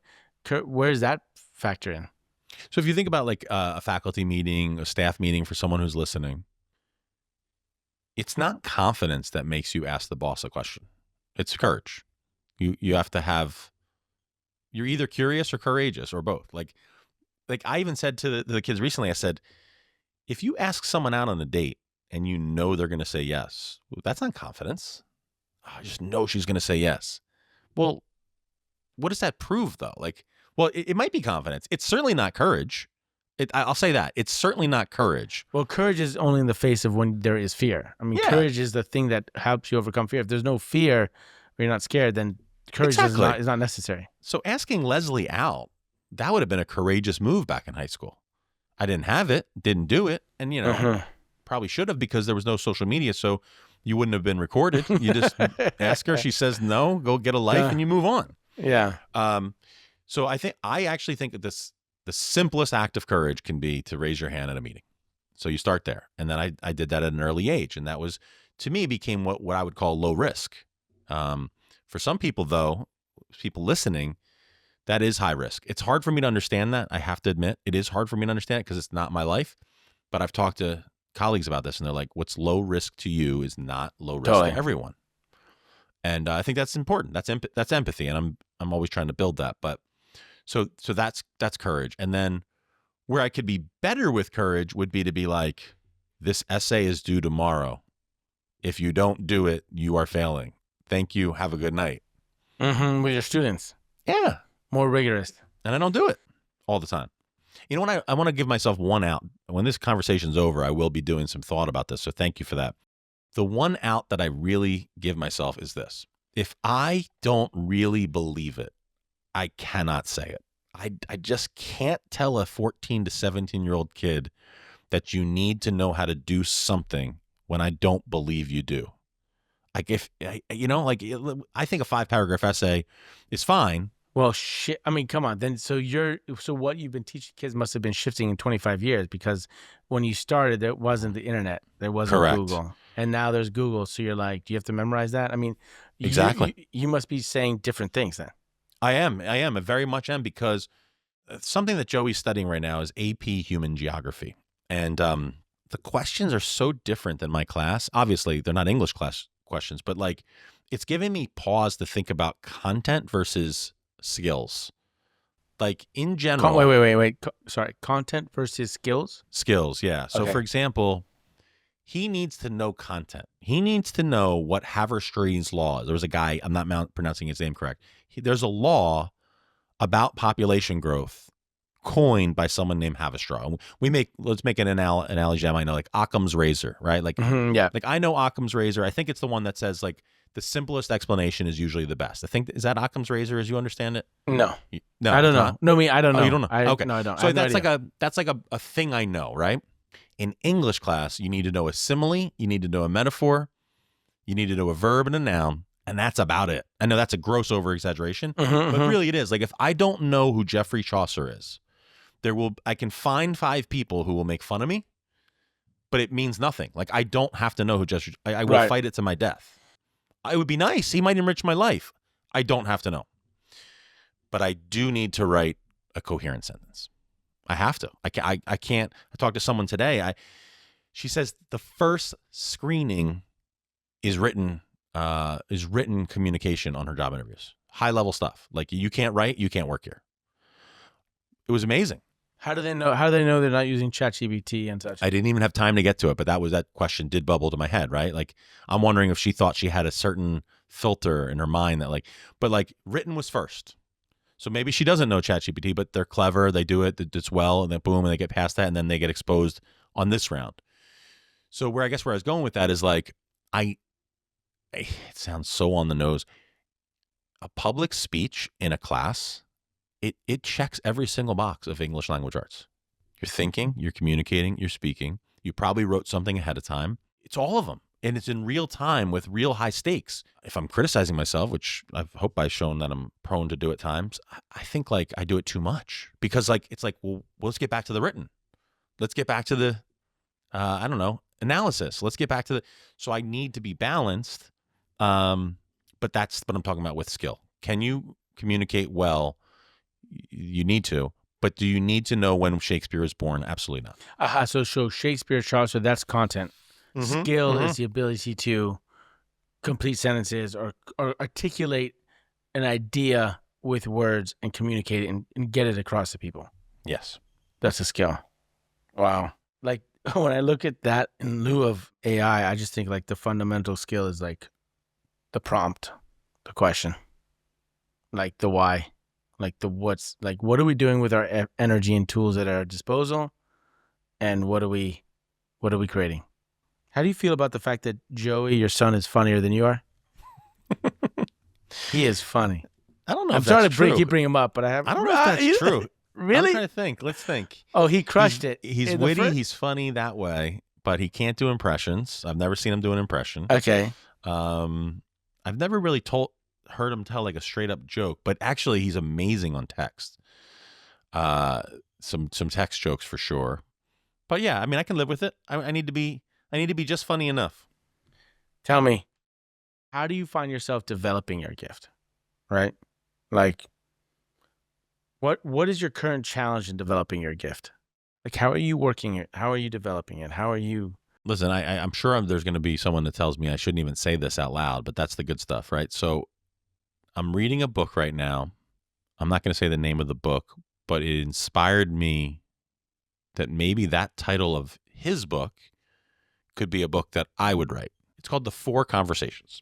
Sure. And this book is about the 4 types of conversations you have in sales, which for a long time was a weakness of mine. Like I was like, I don't know how to sell. Like, what am I supposed to charge someone? Like, I'm a teacher. I'm giving it away. So I'm only up to chapter 2 or 3, and let me be clear. I read the intro, I read the preface, I read the first conversation. I'm starting conversation 2 on holiday break. And it struck me that like the author is saying that you are essentially form shifting in the sales process from discovery mode, it's not his language, to a different mode, to a different mode, to a different mode. And I said, it's kind of what I'm doing with communication. And I said, I wonder if there's a book called The 4 Communicators. Mm. I said, the reason why I would say that is because if you are hiring me, you are either telling a story on stage. You are the storyteller keynote. You are a podcast host, meaning you are hosting a conversation. You are a guest as a conversation, or you are something I just completely went out of my head. But there was a fourth one, right? And I'm sure that's Well, sales is like you're making sales, or like you're no. I have it written down. I'm gonna pull it up. But I think the point is, it was interesting that what I was basically saying is like those 4 communicators are who I'm helping right now. And I plugged in AI afterwards and I said, am I missing a 5th one? They made a compelling case for the negotiator, but I don't have expertise. I don't have expertise in that. I'm okay. But like a form of like the communicator is the speaker, is the host, is the guest, and is the negotiator, right? I'm like, I don't have expertise. So I ask AI, I'm like, what would be better if I wrote the book? That I just admit that I don't have expertise and leave it to someone else? Or should I research it like a madman? And they were like, I think you should be more authentic. It's just a cool process. But the point being, I think like, if that's what I'm doing and I'm working on my gift, I'm helping the communicators, right? I'm helping the 4 communicators, giving a speech, being interviewed, hosting an interview, or writing. That's the other one.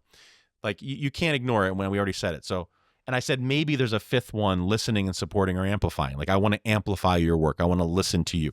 So look, I've never written a book. I don't know if I'm going that route. I don't know if it's worth it. Who knows? We can talk off air. But those are the people I'm helping. And I'm shifting. Like today I recorded a conversation with someone and now I'm a guest, right? So I'm working on the skill there. It's happening all the time. And what's the hardest thing for you? What's the challenge for you? The challenge is somewhere between letting people know I do it, because I'm not a marketer, so to speak, and realizing that I would say I got close to full capacity. Like coaches are always throwing that out there. I'm at full capacity. Like, no, well, you can always make time. But I mean, I didn't realize that, like, if you think about it, I'm a father. We've discussed it. I'm a teacher. And now I have a business where I'm coaching communicators.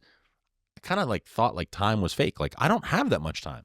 Yeah. So I can only service so many people. Yeah. So and I acknowledge the full privilege of this. I'm in a privileged position where I can choose what opportunities I want to work. I'm not lying to you and saying like hundreds of opportunities are coming in. But someone might come in and they're like, could you listen to my podcast? And I'm like, sure, I can listen to it. But like, I'm not really for you. Like you just started your podcast and maybe, whatever the case may be. So the challenge is just the ongoing observation and self-observation. Who do I best help? And what do I get joy out of? And how can I make an impact? Like I heard Seth Godin recently say on a podcast, 2-time guest, big time mentor from afar for me. He goes, if you want to be a wedding planner and you decide that your customers are going to be in East Hampton, New York, one of the ritziest areas there is, you are choosing your customer. And when you choose your customer, you cannot turn around and say, well, they're too fussy. That is what you picked. Not to demean them, but they're affluent people who have persnickety standards. If that's your customer, you cannot complain. So I'm navigating that. I'm doing a dance. Like, I can't look, as a teacher, maybe I can put it this way. As a teacher, if Billy comes to me, he's the lowest rated reading student, I'm serving him. Right. If Sydney comes to me, she's the best reader in the school, I'm serving her. Right. If the middle kid who's a jock wants inspiration, So whoever comes through that door is your customer as a teacher. Got it. And I can't do it as a communication coach. Because of limited time. Yes. Wow. So is the joy you derive from being a teacher different than the joy you derive from coaching communicators? Because one is you take anybody and the other one is, you have to limit. So like, is the joy you get different? Is it a different hit? It is, yeah. Because I went to a wedding Saturday 2 weeks ago for a former student. I don't know that I'll ever get to a client level like that. Like I was mentioned in a speech from the best man at a wedding in July. Like that's insane. It wasn't even of a student. Student is the best man. Student is the groom. Topaz, you got invited. This is invited first of all, which is insane. How many years after they graduated? So the groom in that wedding is 29. Oh, right. So 11 years after graduation, and they're inviting you to it. Yeah, and believe me, it's probably the thrill of a lifetime. And I would say that, not that I'm scared, but I have to be realistic. I think a lot of that came from sports coaching, right? Sure. You develop a tremendous bond with those young adults. So I think that the well may dry up, which by the way, as some dark comedy, I think it's hilarious that one of my students playfully, quote, air quotes, playfully gave me the finger the other day. And I didn't know you could do such a thing. I think it's the first finger I've ever gotten in 26 years. And it's a long story. From a student. First from a student. But here's the thing. Like, there's like a sub monologue in my head going off while that happens. I'm like, I was at a wedding Saturday. The person thought, like, out of one of those tickets, I'm giving it to Joe Ferraro, and you just flipped me off. Like, that's how different you could be experienced by two humans. So I forget where I was going with that. So in the speech, the kid says, when I got asked to be the best man, I had two thoughts.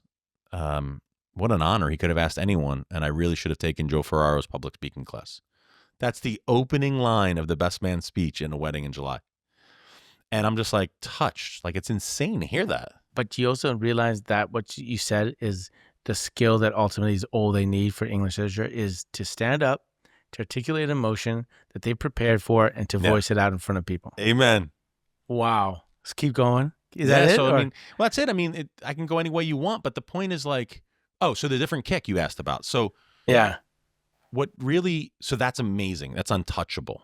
I used to have an event that I did with that's alumni. a dream. That's a dream. Just, it makes me think of that movie. What's his name? Opus? Mr. Holland's Opus. Oh my God. That scene at the very end. I mean, that makes me cry. That's like, I mean, you just live that basically. Yeah. And you can't take it lightly. It's like, it's the great thing is you're still young. You haven't retired. How many more weddings are coming down the pipeline for you? I don't know. Again, because of the coaching, you don't know if it'll dry up. But I think here's the truth for people so that they can hear the sentimental part and the real part, which is now I'm getting paid by companies who find that they have an executive or an entrepreneur, executive or I don't know what the right term is because I'm an educator, but like not in the C-suite, but like someone who's on the rise, they think needs some communication help. They are paying me. So now on a practical level, it's really cool because it's like, I'm not asking someone for money. It's a company with essentially a budget for professional development that I'm very blessed that some of it's going to me and not with a lot of advertising. So that's a whole new market, right? But because, let's make up names, because Paul is paying me to coach Sheila, it's like, I don't even know Paul. Like, I'm solving Paul's problem. I have to focus on Sheila's problem. Sheila's not paying me. So I want Sheila to be a rock star. And, there's a rapport with Sheila. And I'm certainly not transactional about it, especially when she's not paying. But I can't lie to you and say it's the same feeling. Now, realistically, I think you and I, we are both getting paid on some level to communicate. That's a dream. That's a dream. Mm-hmm. I mean, that's insane, right? To use our words and to get paid because of something we do communication-wise, it's insane. So I do get a dopamine hit, and I do say, wow, I'm lucky. And I say, wow, that's awesome. But it is not going to match a kid saying, today as I walked away, a kid said, I wish I was still in Mr. Ferraro's class. I just heard her whisper that.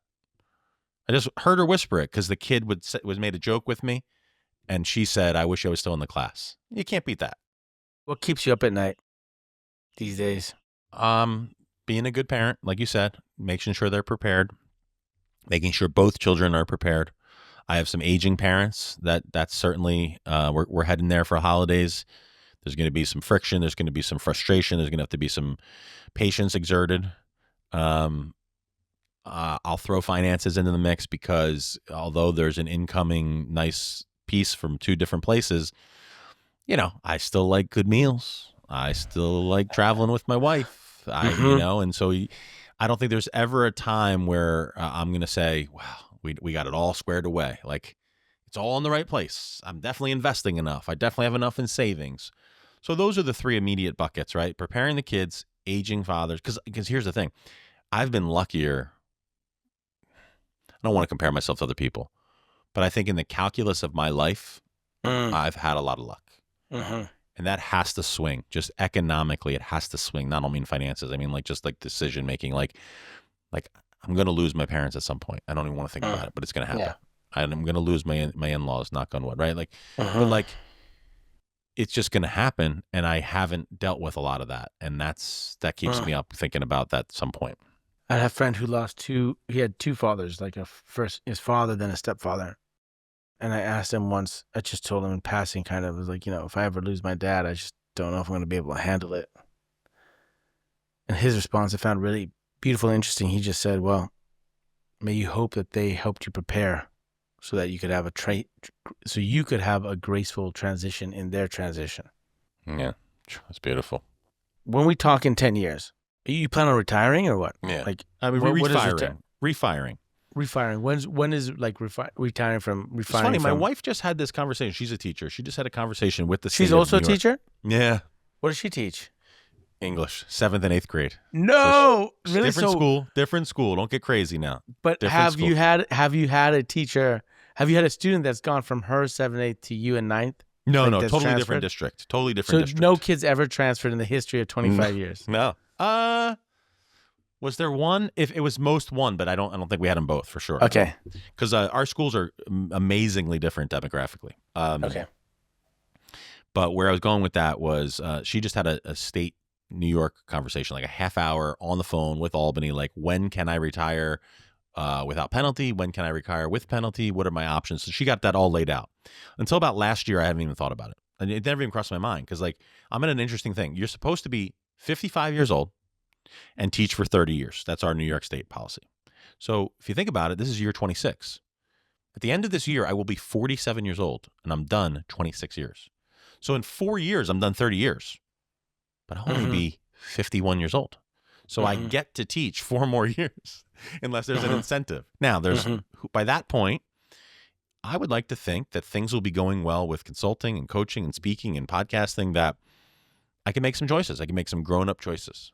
And do I get frustrated in the classroom? Yeah, I do. Do I think I could still be a lot better? Absolutely. Do I have a calendar, check down the days where I want to get out of there? Not at all. Not at all. So I don't know what it looks like, but I know it's some combination of what I'm doing now. It's like, if you said to me today, would I leave teaching to just do this? No. But with a pension and the very practical realities of retirement and do this, hell yeah. Because I don't want to stop at 55. But if I could find a real reason to go meet you where you live and mix business with pleasure, I mean, come on. You know what I mean? Like that type of thing. Someone who I have a professional relationship with, someone that we have a growing friendship with, an endless respect together. Well, we're going to fly across the country and we're going to do some event and we're going to figure out the money and we're going to have fun. Like, that's the dream. That's the dream beyond it. My friend always talks about scale. He doesn't really understand, with all due respect, he doesn't really understand education. So he's always saying like, well, but when are you going to get out of the classroom for scale? But like, scale is great, but you're scaling 1-to-1. Like, that 1-to-1 has a lot of scale to it. Like, Joey's teachers right now is just incredible. Like I had this idea. I'll run it by you and then I'll let you finish your thought. Like, I had an idea. I'm like, I want to get this one teacher a gift, right? And he goes, Joey, of course, he goes, yeah, but like, it's kind of like favoritism at that point. Like, you're giving the teacher a gift halfway through the year. And then she's like, Joey's parents got me a gift. Like, am I like nudged to give a better grade or something? And I was like, wow. And he doesn't know this part. I go, you know what? Great point. And I haven't talked to my wife about this yet. I think the big move is to get her a gift anonymously. Just say, listen, this is one of your students' parents has been impressed with what you're doing. God bless. Yeah. I've never done that before. That's beautiful. I think that should be done. I think teachers have one of the most important jobs on the planet, frankly. Well, thank you. Yeah, without doubt. And I think when you talk about being concerned about, we all know that teachers don't get paid nearly as much as they should. I think teachers and I think mothers, for me, seeing how much my wife supports the two. I mean, they're under 4 and 2. I mean, geez, my God, these are like bosses that speak any language they want, do whatever they want, they shit wherever they want, they pee. There's no PTO days. There's no It's like not, and you never stop. It's 2 a.m. It's 8. It doesn't matter. It's like, Nope. wow, what a, caretakers, right? Man, thank you so much for this. I really appreciate it. Is there any do you feel that there's anything left unsaid or anything itching that you'd like to share that's still, in the tip of the tongue that has come up or that you want to share? Well, I mean, we went super deep and super wide, right? So I do appreciate that. But the one thing I'd be remiss not to ask is, like, you've seen me from unique vantage points. To be invited on a show of this caliber, and by that I mean the questions, the consideration, the thought, the presence, all that, the company, the tremendous company that I'm in, you've picked me to be a guest. So you've seen a gift in me. There's no other way to say it.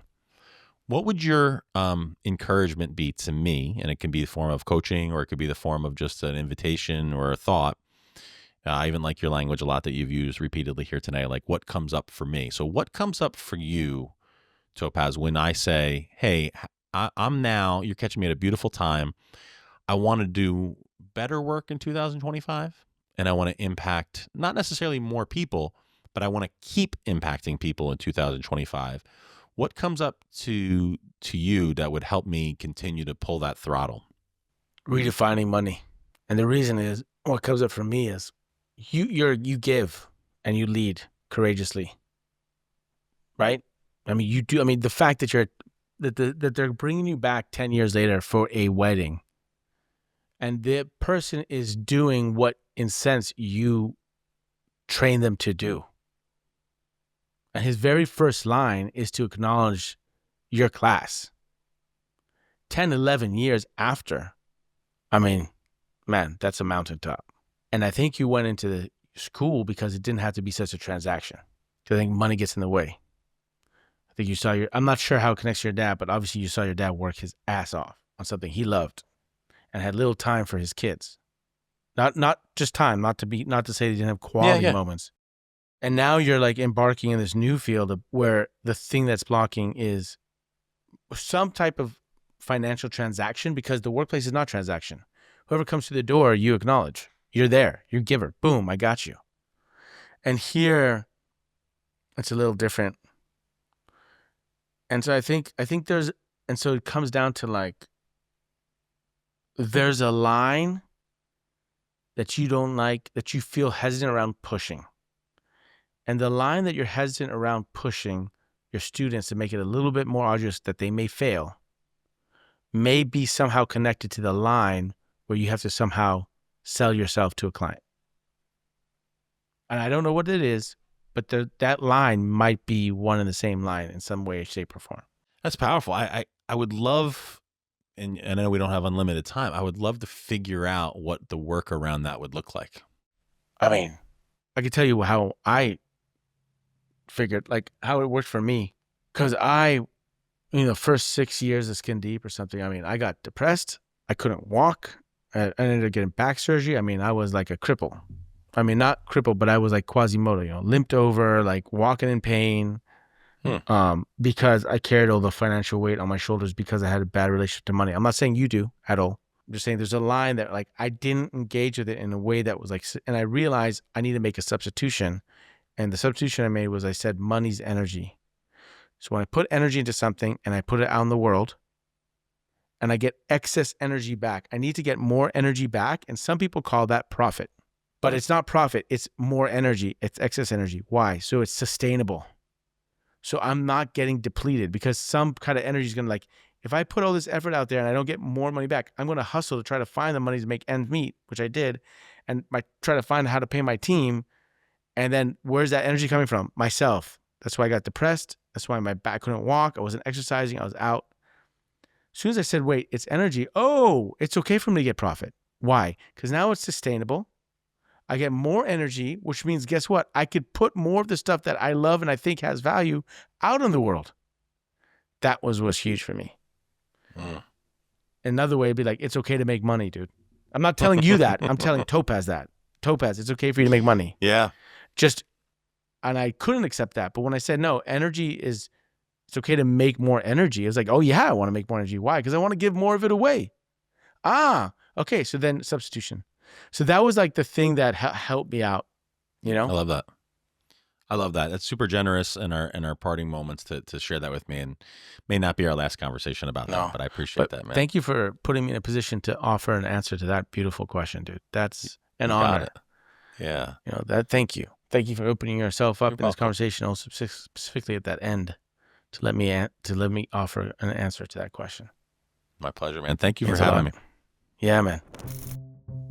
Guts is a Skin Deep media production. The show is produced by Sundus Hassan Noli, video by Dane Montezan, with editorial support from Ants Cabral and executive produced by me, Topaz Adizes. Special thanks to all the guests who showed guts, without whom there will be no getting under the skin. Interested in joining our community and following this journey? Visit guts.podcast on YouTube, Instagram, and TikTok.com for in-depth conversation card games to create the space for connection, intimacy, and deeper conversation. Thank you for joining me on this journey. Until next time, keep having the guts to get under the skin.